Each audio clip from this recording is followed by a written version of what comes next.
What do David Duke and the Ashkenazi Jews have in common? Both claim that the Jews are a race and not a religious group. For the Jews, that race is supposed to be Israelite, and therefore they feel that that gives them a right to claim Palestine as their ancestral land.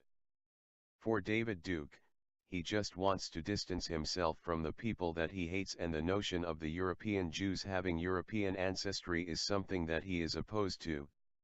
Is David Duke not aware that the Jews are African, Asian, European, Middle Eastern?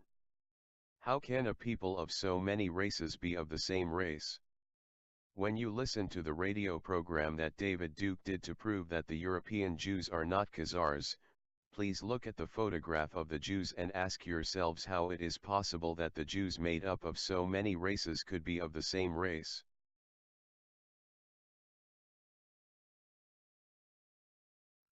The head of the Jewish state of Israel is Benjamin Netanyahu. Speaking in Los Angeles, he stated, and I quote, "If Israel had not come into existence after World War II, then I'm certain the Jewish race wouldn't have survived." Wow. If a Gentile called Jews a race, the Jewish-dominated media would call him an anti-Semite. What is the truth? Are Jews a religion, or are they primarily a race? Today I will share the Jewish answer to that question.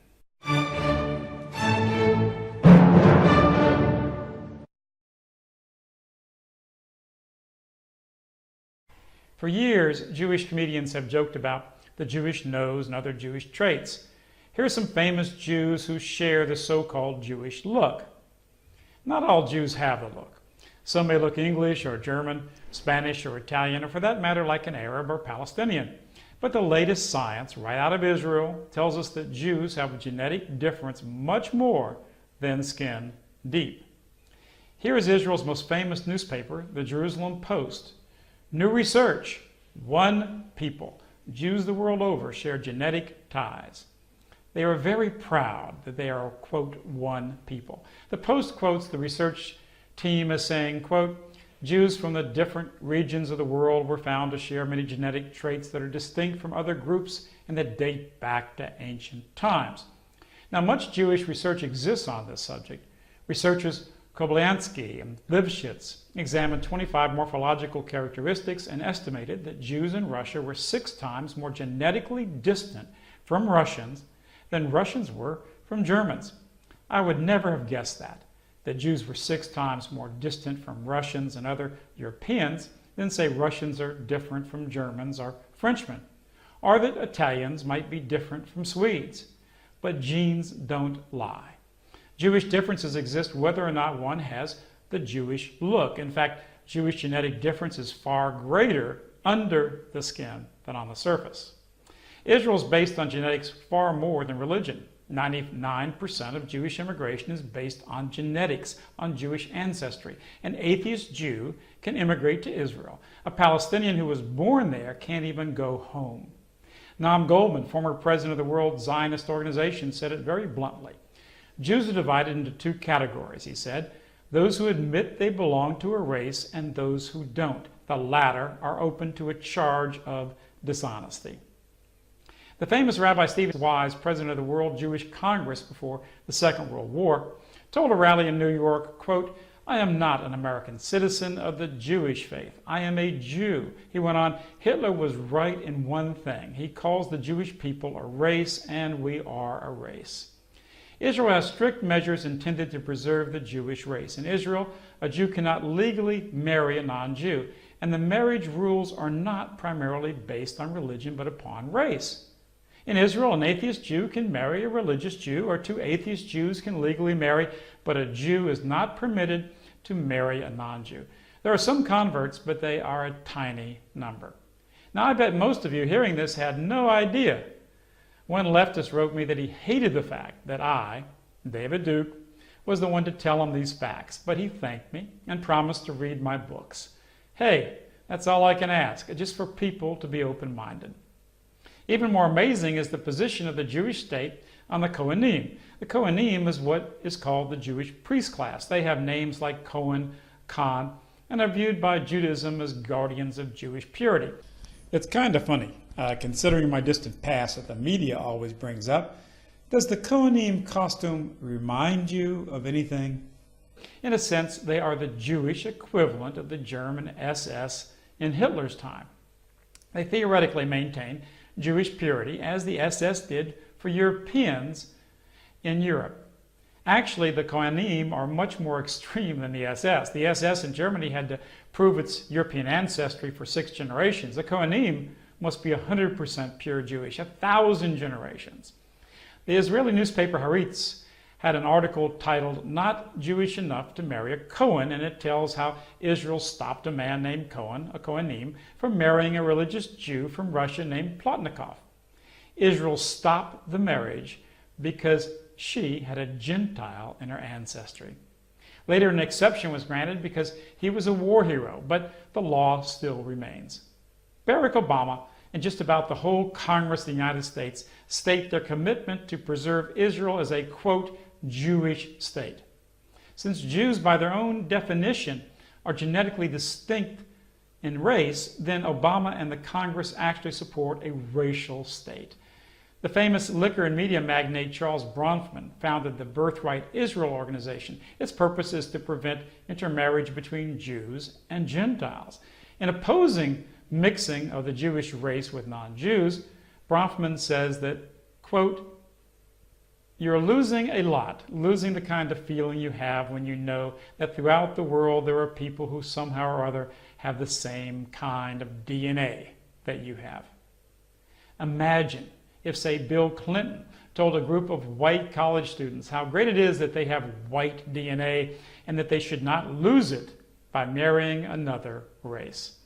If you think that Jewish extremists don't control the media, then please tell me how Bronfman and the Jewish racist state of Israel can get away with all this. A single obscure justice of the peace in a small Louisiana town said that black and white marriage was against his personal morals. It was reported all over the world as a horrific evil. But the entire state of Israel outlaws Jewish intermarriage, but there's no outrage in the press. And you must learn about this from me. Maybe now you know why the Jewish extremists hate me so much, but maybe if you love the unvarnished truth, you'll love me too. I want to state clearly that I understand the Jews wanting to preserve their heritage. Every people has the human right to do so, but no one has the right to ethnically cleanse, murder, torture, and oppress another people from their own land and homes and businesses, as the Jews are doing right now to the Palestinians. I also hope you notice that the Jewish supremacists work to destroy every heritage on this planet except their own. The famous Rabbi Stephen Wise supported a Jewish racial state in Palestine. He supported massive immigration into Palestine to take over that country. At the very same time, he was a big supporter of non-European immigration into America and for undermining the white majority in America. He wanted to replace America's leaders with a new Jewish elite. He succeeded. David Samuels in New York Magazine writes, quote, "Future historians will record that the Jews replaced the old Protestant, Gentile elite who had run the city of New York." And it's still going on. Famous Jewish anthropologist Jared Diamond tells non-Jews that race is only a myth.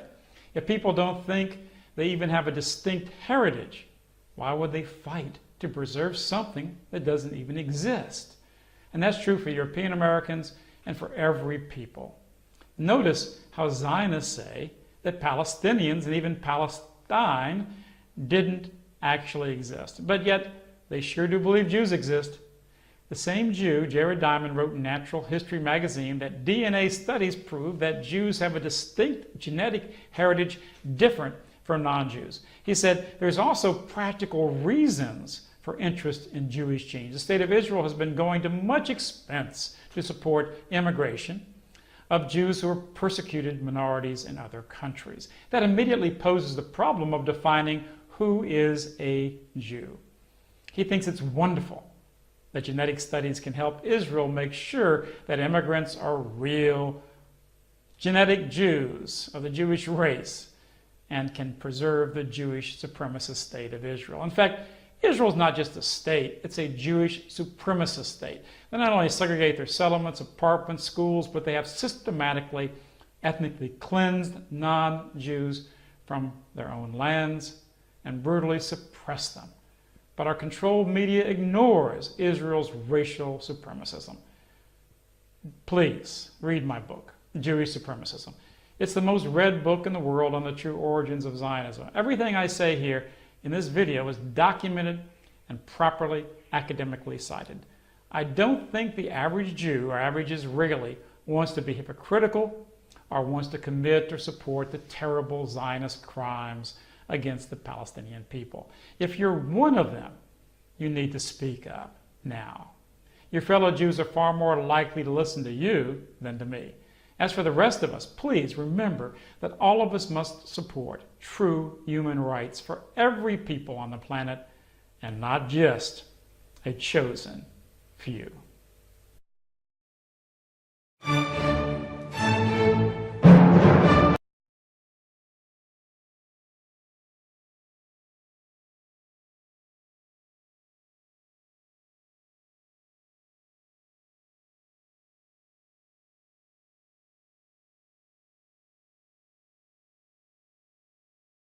Now I wanted to see what DNA could tell us about their more distant roots. The first test will reveal how Jewish you are. Mm-hmm. So out of 100%, how Jewish do you think you are? I'd say 85. Okay, let's turn the page. Can you read your percentage of Ashkenazi Jewish ancestry? Wow, 97. 97.8%. 97.7 Ashkenazi Jewish. Basically, you're like Ivory soap. Their percentages were similar, but there was one uncanny surprise in store for each of them. Their genomes contained a startling finding. While comparing their DNA results to the results of other people we've tested, we found one significant match. Evidence within their own chromosomes of a relative neither suspected they shared. We match your DNA against everybody who's been in any of my series. If you have long identical stretches, that means you're cousins. Oh, I have some cousins? Yep. I hope it's a good athlete. What the hell? You're kidding. Oh my God. That is unbelievable. Let's now get to my results. My understanding of my family background was quite boring in a sense. I mean, as far as I knew, I am of Ashkenazi Jewish origin. I'm not aware of any blood relatives that were anything but 100% Ashkenazi Jewish. What would not have surprised me from my results would have been if there was some Asian DNA, because in the part of Europe, Eastern Europe, where I believe my family to be from, it was not that rare to have some mixing with Asian countries. But beyond that, certainly what would have been a big surprise to me would have been, you know, a significant African origin or something like Indian, for example. So, Dr. Bettinger, let's put my results up on the screen and we can start getting into those. What are the key points of my results? So really the first thing that jumps out at you is that 92% European Jewish ancestry. And I think that lines up very, very well with exactly what you were expecting to see. Yeah. Beyond ahead, that, yeah. if you click on your low confidence regions, for example, you do see there are some very small percentages of other places, like 2% Italy, Greece, for example, 2% Finland, and a few smaller percentages. So those may be instances of either there might be some noise there, or there could be that there have been there's been these populations that have been introduced into your Jewish ancestry at some point in time. Would it be accurate to say that based on the results that we have here that we're looking at, that the only result that I received with any degree of confidence is an Ashkenazi Jewish background? Is that fair?